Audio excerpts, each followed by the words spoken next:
Hey, Jason, back with Campbell's Morel Music Rig Rundown. And you may recognize this guy, Mr. Dylan Rutherford. And we're going to talk about, this ain't your rig.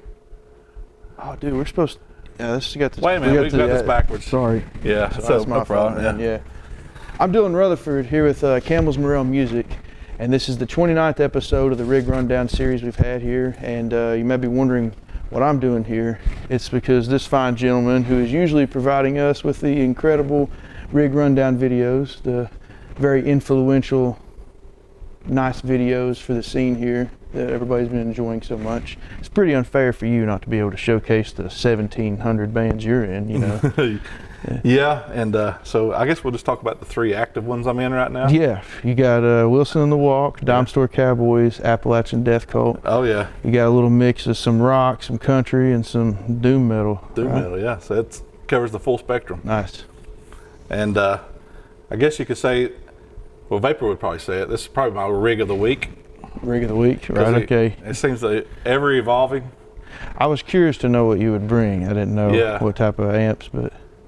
And if y'all follow me on Instagram, you've probably seen my SVT post about playing that first Doom show with the Appalachian Death Cult, and just wanted to play one loud show with the SVT rig. And somebody mentioned if I ever decide to sell it, holler at them first. And so Dylan owns that rig now. Yeah, and I'm glad I did. It's a very loud and very heavy, literally and figuratively amp. Yeah. So I'm glad to own it now. Thank you, Jason. Yeah, couldn't be in better hands for sure. Let's see here. Tell me about this bass. I played it just a few seconds ago. I noticed these strings here. For those of you guys who can't see, I've never played a bass with strings like that before. Yeah, so this thing's got some flat wounds on it, and this is the main bass I use in the Dime Store Cowboys. Mm-hmm. And just for the flat wounds, give it that kind of old school country tone. Yeah. You know, you're not doing a whole lot with it, and the bass itself was a Classic Vibe Squire series bass at one time. So the only thing that's original on this is the body. And I installed the DiMarzio P-Bass pickups. I put a hip shock bridge on it, and I ordered a Fender roasted maple neck with Schaller lightweight tuners on the back of the neck. Yeah. So basically a Squire body with everything else, Fender and DiMarzio and all that good stuff. And I just like the profile. I love a P-Bass sound, but I like the profile of a jazz neck. It's a little bit smaller, easier to navigate. It feels like you can really shred on this thing. Yeah, I love the color too. It's very fast. Feels nice. Yeah, it kind of 70s vibe. It does. I felt like very like Geezer Butler. Yeah, for sure. Which makes sense with the Fender bass and stuff too, you know. Yeah, so you know, in this bass in the Dime Store, I'm playing a lot of root and fifths. Yeah.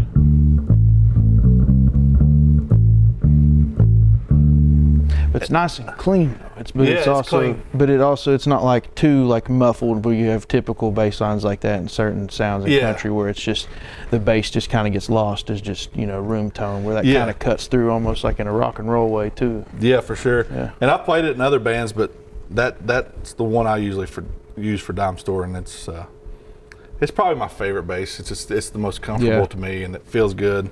I use those Labella flat wounds. I've used about every flat wound we have here on the wall. Oh yeah. Labella, I think, makes the best ones for like feel and tension and everything. It just feels right. And that's that bass. And I guess before we get to the rig, I'll just jump into my next bass and talk about it. Maybe. Okay, as you say, we want to talk about the basses all first before we get into the amps and pedals. So I'll play the one with Wilson and the Walk. I'll play this one some with Wilson and the Walk, and then this guy here. Oh, I like the SG, man. And this, you know, I always wanted an old SG bass. I could never afford a Gibson SG bass. Yeah. And Bernie makes probably the best lawsuit era Gibsons. Yeah, they definitely can't do that anymore. Not anymore. So this is a 70s Bernie lawsuit era, made in Japan. And originally it was a SG bass with the mudbucker up here and a single coil pickup down here, which I have a sticker now. PV fuck tone. I always love seeing that around. Yeah, so, yeah. Is that an official PV sticker, by the way, It too? is not. I think it's like a PV cult vapor. Okay. It's like a PV cult thing, and they make hats and stickers and all kinds of crazy stuff. Either way, it rules, but I kind of so it covers up that spot there, and these little holes. I just put a volume and tone in most of my bases because, well, my other bass just has a volume. I don't need anything special. No, I know what you mean. The more knobs and stuff, sometimes the more confusing it'll be. For sure. It'll be irritating, to try to dial that one tone that you think you had that sounds so much different when it probably sounds the same anyway. Yeah, for sure. But it's probably this pickup's probably the hottest pickup of any bass that I have. It's the Marzio 1 pickup. It's like the Billy Sheehan pickup that he uses a lot in his Yamaha. Volume tone. It's got a high mass hip shot bridge on it. I think everything else is stock. This is my favorite strap too, the stained glass soldier strap. That is cool. It fits the look of the SG style too, man. It's kind of got that stained glass gothic type of church look. Well, let's hear how this one sounds. Yeah, so this one, little meatier sounding, but I usually run just a little bit of drive with Wilson in the walk. So yeah.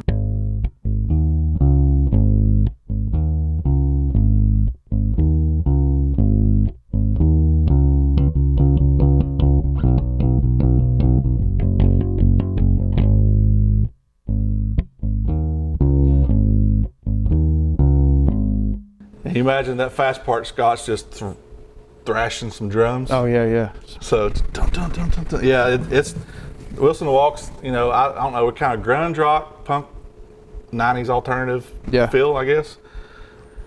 Scott tried to say we're like Caius meets this other band. I can't remember which one he said, but Caius meets one of those bands? One of these other bands. And it's, if you've seen Dime Store and you've seen our fiddle player, Julia, she's the lead singer of Wilson in the Walk. And then, of course, Scott Thomas on drums and Chris McCready on guitar. You had Scott on this a while back, right? Yeah. We had Scott. Well, he's our first drum rig rundown, wasn't he? Yeah. We don't like him. Scott's a horrible person. I hate to say it. I usually try not to say anything bad about something, but he's just not the kind of guy you just want to see in public and talk to. I feel so bad, I can't even joke. Delete that. Oh, we got to keep that one up for sure. Don't. So, well, I know you said to talk about your basses first, but yeah, we need to get something. Is this the dirt that you're getting? Is it just not basically just only through the amp? Only through the amp right now. Okay. Yeah, so I guess we go ahead and talk about the amp. Okay. Yeah. Well, I hate to distract you, but I've been curious about these a lot. I know this Darkglass stuff is really sought after, really talked about, pretty pricey. I've always wanted to check it out for myself, man. It sounds great. So yeah, Darkglass, this is the Microtubes 500 version 2, and it's, if you look up any Darkglass YouTube video, it's going to be some kind of freaking, nu metal or big, speed metal kind of sound. But they actually do clean and vintage tones very well also. Yeah, test out all of it. But they do have the best overdrive circuit, I think, in the market. Awesome. There's like 2 of their pedals built in, the Microtubes and the B3K. Which one were you playing just now? That was just the Microtubes. Okay. And then the B3K, it switches red and it's... Oh, so this switches colors too? That's pretty cool. That's a neat little... That way you kind of know what channel you're on. Oh, that's badass. Nice. And that one's a little bit dirtier. I mean, it's dirty, but it's clean too. Yeah. It cuts through a lot. That's a good kind of distorted tone. And as well, playing bass, it's hard to get a good distorted tone that retains the bottom end. Yeah, for sure. Sometimes it's as much as I love fuzz, a lot of times you'll just kind of lose a lot of clarity with fuzz, which is kind of the point. But if you really want to cut through. Yeah. Sometimes it's nice to have a little bit of that clean bottom end going along with it. Yeah, and this is only a 500 watt head. It's Class D power amp. Super small, compact. It's got a cab simulation on the back, headphone outs. It doesn't need a load. You can just straight DI to do your interface, record at home, put into the PA someplace. Yeah. That's awesome. This solid state stuff has come a long way, and I'll say that even for you guys too. I mean, a lot of times there's a lot of pressure on tube amplifiers, which I'm not speaking ill against tube amplifiers. Obviously, I love tube amplifiers. We all do. But especially for a bassist, carrying around a loud tube amp says the guy who just bought your Ampeg SVT. But yeah, you still. got 300 watts of tube power, and it's massive, but there is some maintenance to those things, and and changing tubes is no joke. No. But this one's got the kind of built-in compression and drive, and pretty basic, straightforward, but yeah, they make great things. And then I'm running this Darkglass 810 cabinet, and this one's pretty special to me because we got this. We're Darkglass dealers pretty early on in the game. Yeah. When they first come out, and they started putting out cabinets, and they put out these lightweight cabinets. This weighs about 47 pounds less than an SVT cab, and you can obviously see it's smaller. But yeah, they were getting hurt really bad on shipping. They were actually making these stateside in Kentucky for a while, but they were shipping these out and not charging enough for shipping, and so they decided not to make them anymore. Yeah. So there may be 4 of these in the United States that I know of. So this cab here? Yeah, that cab. I was noticing it looks a lot like the orange bass amps. Very similar. The cabs. Slimmer? Yeah, it looks like just a more compact version of the orange 810s. Yeah. Which those orange 810s are great, but I mean, I think this is a little more convenient, you know. Yeah, it's a lot lighter, easy to move around. It's got those neodymium magnet speakers, which in my mind doesn't sound as good as the SVT ceramic magnet speakers, but you're sacrificing 50 pounds. And, for sure. You know, until you get up in volume, you don't really notice that huge of a difference. Yeah, exactly. But, yeah, so that's the rig of the week. That's the rig I'm running this week. And you've actually had that one a while, to be fair, too, as far as your rig of the week. Yeah. I was, running that SVT. I've run those power amps and modelers and everything else, but, when it comes down to it, a good amp and a cab never hurts. Yeah, for sure. And I got the foot switch for it too, so you can switch between channels. That's how you get the neat little color changing knobs on there. And then it's got a mute switch, so you can mute it. Nice. Yeah. Sometimes, like Wilson and the Walk and Appalachian Death Cult especially, like I just put on this Boss SY200. Mm-hmm. It's a synth pedal, and it does all kinds of crazy stuff. It's got 125 presets. I'm not even dove in to what it can do, but just I got it on a moving filter preset right now. So in between songs, you can kind of get some crazy.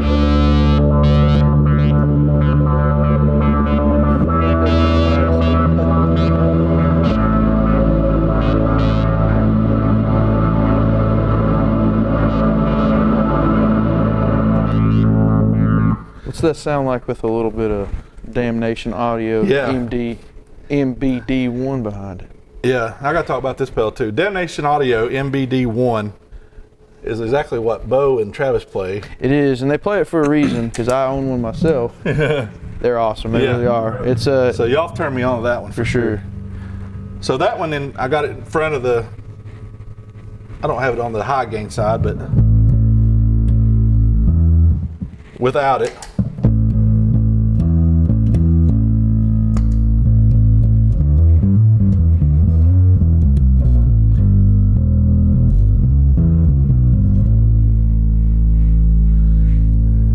It just gives it that extra. Well, you can really feel it in the room once you cut that on. Yeah. It doesn't really make it like distorted sound, and I just feel like it gives like a lot of punch. Yeah, and I don't think that's like, they call it a MOFSET bass distortion, but it doesn't have that much distortion in it. No, that's like, it can kind of be, for some people I've heard, like, a lot of these bassists out there looking for a lot of grit.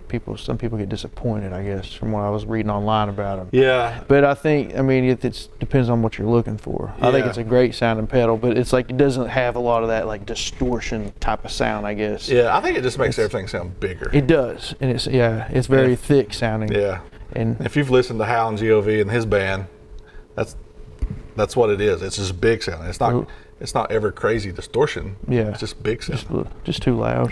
Too loud for sure. Yeah, so the Boss synth pedal's crazy. That thing is awesome. That's why I was curious to see what that thing sounded like through the MDB. And it's got this.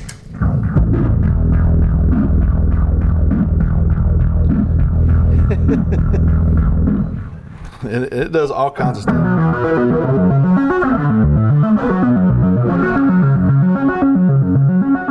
get on a lot of people's nerves with that thing for sure, man. Yeah. It's awesome. I did last night, it was last night we had practice up in Bristol. I got on Scott's nerves with it. Every time he tried to speak, I was over here going, and he just looked at me. Cut that. He's like, would you shut the hell up? Yeah, cut that synth shit off. And then I run the Strymon Cloudburst for reverb, even though somebody in my band says bassists shouldn't play reverbs. Who says that? Well, is it the guy behind the camera? Yeah, I love it. It's and you can do the big. Oh, so you got like a. That's just the infinite repeat, like sustain. Nice. That'd be cool for in between. Yeah, in between songs while you're tuning or just a part like that. I love it for that kind of stuff, and we do use it in the Death Cult. Yeah. For getting in between songs, because doom music is just actually one long song. Right. You might have 4 songs, but it's actually just one long song for about 30 minutes. Just let everybody soak it in for a bit. Yeah, that's cool. I like the switch you got on there to just keep it reverberating, and anything Strymon's usually good. Again, with the Darkglass stuff, like people talk about, it's pricey stuff. Well, it's pricey for a reason, because it sounds really damn good. Yeah. I was against Strymon for a while, but everything they make sounds good. You can't definitely deny it. You can't beat them. Yeah, so I guess I'll show the guitar using Appalachian Death Cult. Okay. Wonder what that one is. Wonder what that could be. The crazy thing is about this next bass is I've never ever seen one like that before. Like I've never. You probably never ever will see one like this. Yeah, I don't even know what type of bass that is. I've never seen anybody play one with like a headstock like that. Yeah, so I guess I don't know what episode you were on. I think it was number 2. Was it number 2? Yeah, number 2. I was the second guinea pig to come along. Back in your days where you said sweet. We'll have to redo much. Another one of you since the band changed. And everything, we'll have to do a cough and smoke one. Yeah, because it's going to be a new rig, right? Yeah, I'm trying to change everything up, which is cool because I'm not pigeonholed into this. Yeah. So ever since I played Dylan's Kramer with the aluminum neck on it, I had to go buy one. I actually bought 2. You did. And I bought one that looks a lot like his with the P-bass pickups, but then I bought this one from off Reverb, off a whim from a dude in Florida, and got it, and the whole body was split in half, and it was routed here for 2 jazz pickups, and I thought about giving up on it. The neck was kind of jacked, and it looked like shit. Yeah. It was in bad shape when I got it. But I got it for a good price, and I was like, oh well, whatever. I'm going to see if we can fix it. And again, Tyler, our handy dandy tech back here, ended up pulling all the frets and re-leveling that fretboard and re-fretting it. So now the action's great. Yeah, I played it when you had the Ampeg over here that day, and it is great. Yeah. And I was just telling Dave, anything I got guitar-wise, I always want to take to Tyler. He definitely Tyler's the best. Doing. Recommend that to everybody else too. Yeah. And then we put a different bridge on it. This one is a Godot bridge. Nice. And put a block of maple in here, which you probably can't tell on camera.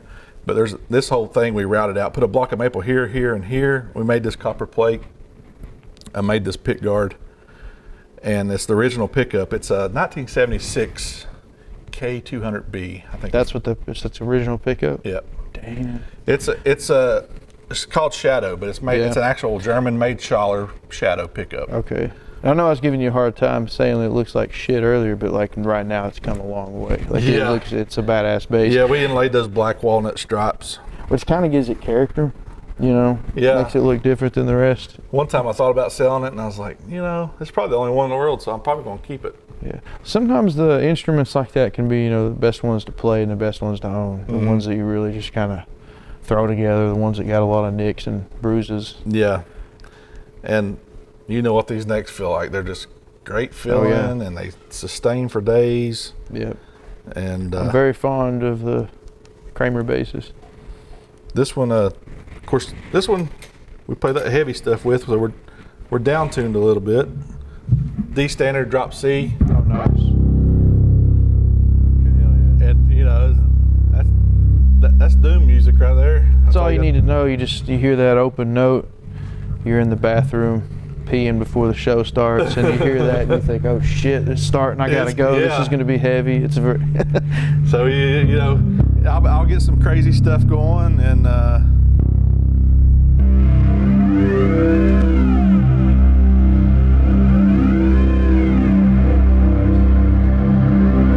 the drums and stuff.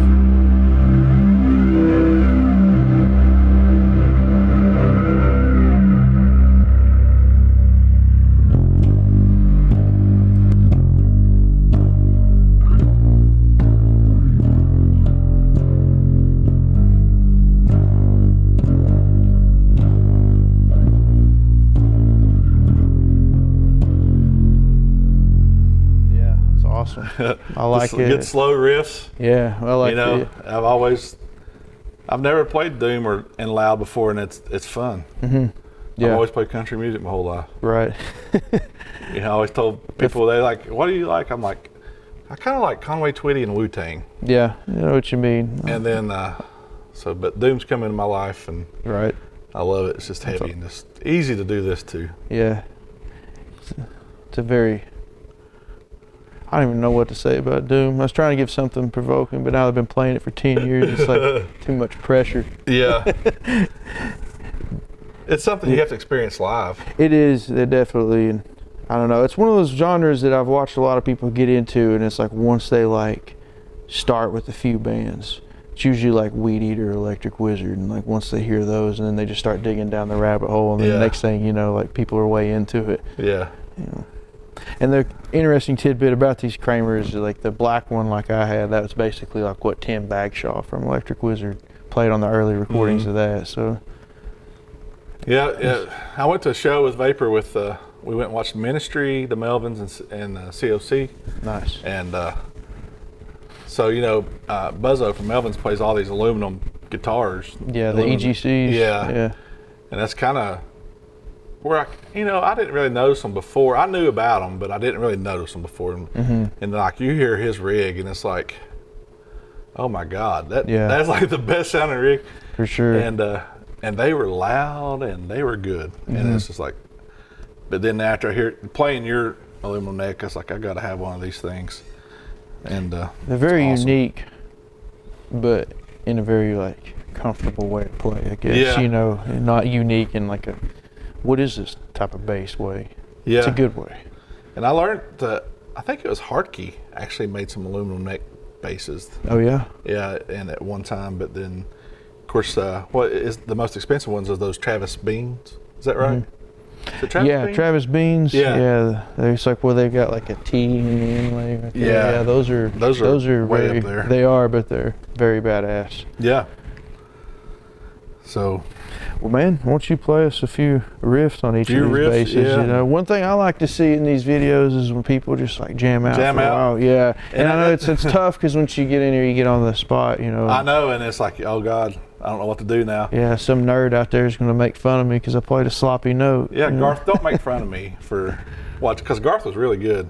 Did you watch his Winter Riders? Yeah. And he's a really good bass player. He's a really good guitar player, by the way, too. Definitely. So, so I think play another little riff from Appalachian Death Cult.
Yeah, so I'll switch back to this P bass again and maybe play a country lick or two. But I did want to mention, you probably noticed this checkerboard strap on this bass, and I got it on that Kramer too. That one's a Dickies. This one's a Levy's, but this one actually, it belonged to Tom Peterson, Cheap Trick, and a friend of mine gave it to me that's good friends with them, and so that's pretty cool. Yeah, it's a good omen. Yeah. Because he plays crazy cool basses, like 12-string Gretches and through big loud amps. Yeah.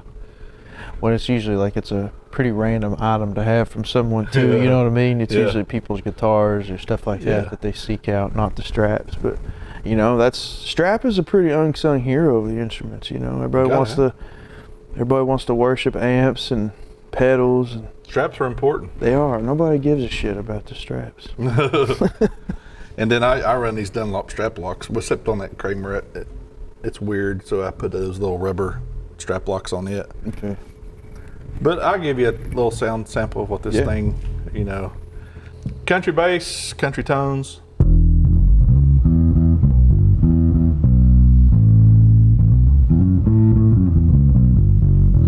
Just a little bit of grit on there. I like the little bit of grit, just a little bit.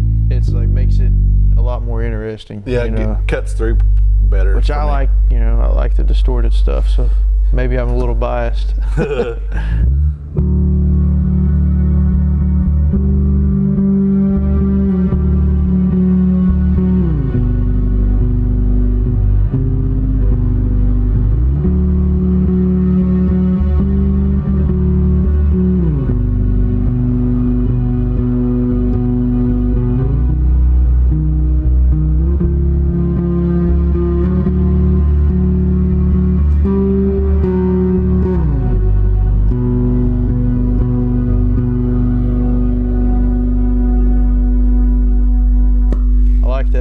Deep. I feel like I was floating on some clouds somewhere. Hey, Strymon Cloudburst. That's all you got to do. No pun intended. You could take the worst bass player in the world like me and put on a reverb, and it sounds great. Yeah, not according to the cameraman here. Yeah, cameraman says bass players shouldn't have reverb. Well, a lot of people say bass players shouldn't have distortion, and I know that's debunked tonight because you've been playing with a lot of distortion, but what's your thoughts on that? A lot of people, you know, a lot of sound guys out there don't like it when a bass player shows up with distortion, or some people have a lot to say about that, you know. Yeah, those people are idiots. Yeah. Yeah, there was. No, they don't know nothing. I mean, if it sounds good and people got it dialed in, they know what they like, you know. Yeah. And you know, running sound here recently a lot, it's like, I think it's important you try to make those people sound as good as possible. Mm-hmm. That's the most important thing. Yeah. And that's what we try to do. Working around somebody else's sound. Yeah. Found the sweet spot for that band, instead of trying to make the band sound like something different. Right, for sure. Yeah. Jason here, Dime Store Cowboys, Wilson and the Walk, Appalachian Death Cult. Any shows coming up? Any cool merchandise coming out? Any new demos, albums, singles? Yeah. So I think Appalachian Death Cult's going to work on some more recording probably tonight. Oh, nice. And then to get some more stuff up on the Spotify's and all that good stuff, Bandcamp. Dime Store Cowboys, we have enough songs ready for a new album. We're just trying to get all the scratches done. Yeah, know how that goes. Yeah, and so we get those scratch tracks done and get those out. And it's going to, the new Dime Store album is probably going to be, I think we're going to rename it Emo Country. It's all real sad. Is it real slow and sad? Real slow and sad. People like that though. Huh? Yeah, it's kind of a drawback from where we were. Like the last album was pretty rocking, and this one's going to be kind of slow and nice, less instruments and all that good stuff. But it's going to be good. Wilson the Walk, we have a lot of new stuff. We're just about ready to record. We're just trying to tighten things up. Yeah. And a new design on the way. Heard some guy was going to do. Yeah, we're going to try to get Dylan to draw something. Yeah. If y'all need some artwork done, Dylan, somewhere. Yeah. Where's he? But yeah, we got the Riverfest, Dog Days Riverfest, August 4th and 5th up there at Irwin. The We were just up there showing some movies. USA Raft? Yeah, Yeah. it's a cool spot. We had a great time up there. Yeah, we're going to be up there 2 days. We're running sound, and the Dime Store's playing on Saturday. And then the third weekend of August, 18th and 19th, Meet the Mountains Festival is going to be over at Wing Deer Park this year. And we're running sound 2 days there, and Wilson and the Walk and Dime Store are playing there on 2 different days. Damn. So you're busy. I'm busy all weekend. If you're not busy, maybe you can come push some faders. Yeah, see what I can do. I'll just turn everything all the way up. There you go. That's all that matters. And I think, Doom Band, we're working on a November date. And that takes a lot out of you to play those shows. Those Cold shows? Those or Doom shows. Yeah. That's why we play so fast, But those are the dates that, we got a lot more Dime Stores got. I don't know if anything else in August. I think we're doing this thing at the park out here near what school is that, Vapor? Southside Elementary, out here near Tree Streets. And that is August 20th. August 20th. Julia Wilson the Walks band's playing Abnett Vineyards the 26th. Mark your calendars, Mark your everybody. calendars. You got a lot of dates over here. Then it's Rhythm and Reach time. We're playing Sunday. Dime Store Cowboys is playing Sunday, 12 o'clock at the Machiavelli outdoor stage this year. It's our favorite stage over there because it's a party in that tent for sure. Yeah. And it's probably a decent time too. I imagine a lot of people are out. Yeah. Different crowd. I've never played a Sunday before over there. And it's, everybody's probably hungover from Friday and Saturday, and just catching some music on Sunday before they go home. I don't know. Send them on their way. Yeah. Might be just what they need. And then in December, Dime Store's at the Paramount in Bristol. And this one's already been announced. Tickets are on sale, by the way, for Cherry Poppin' Daddies. And I don't know if you remember Cherry Poppin' Daddies. They're a 90s swing ska band that have that song, Zoot Suit Right. Remember that song, Zoot Suit Right? Doesn't ring a bell. Probably if I heard it. Yeah, if you heard it, you'd know it. And so we're totally non-fit for that show, but with we're a name doing like it. that, you got a lot to say. You guys better really bring it. Yeah, we're gonna bring it. So, man, thanks for coming and doing this. Yeah. Thank you for having me. Makes me feel special. Shop Campbell's Morel Music.